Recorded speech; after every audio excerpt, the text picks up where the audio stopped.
multicentric hepatocarcinogenesis. That means even if we can cure the cancer at one site, there's a tendency of another tumors developing elsewhere.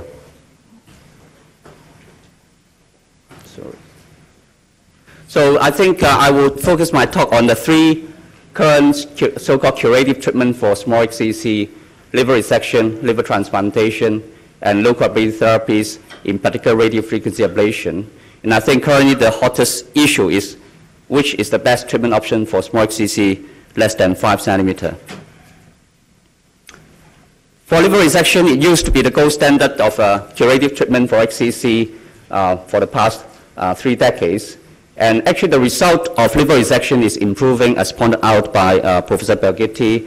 In a review of a large series of 1,222 patients with hepatectomy for cancers alone, not benign indications, the mortality was definitely less than 5% for major hepatectomy and less than 2% for minor resections. And in this series, there were about 2/3 of patients that had major hepatectomies, and that reflects the practice that we are facing in our units, a lot of large tumors.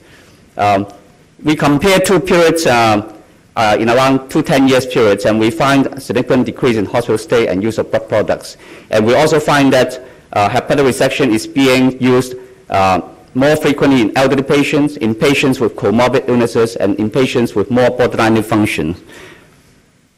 So this chart shows the trend of blood transfusion in open liver resections at Queen Mary hospitals. If you look at early 1990s, more than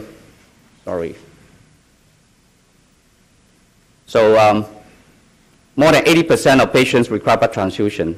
But in recent years, less than 5% of all the hepatectomies requires blood transfusion in our units, despite the fact that we performed about 2/3 major hepatic resection. And this is obviously due to improvement in surgical techniques, such as ultrasonic dissection or use of tissue link. All these kind of technologies help us to reduce blood loss in liver resection.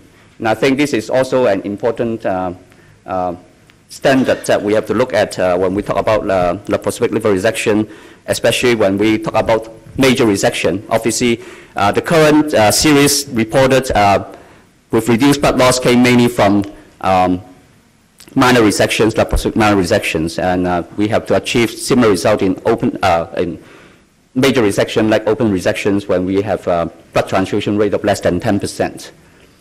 The morbidity of open liver resection, however, remains high in that series.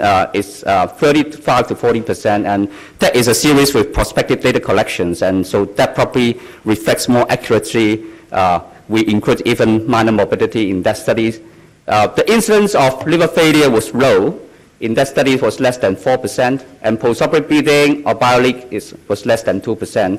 The most common complications was bronchopneumonia and wound infection, and I think in this regard, laparoscopic liver resection probably have a role in reducing morbidity, because we know that this wound infection and chest infection is related to a big incision in the upper abdomen.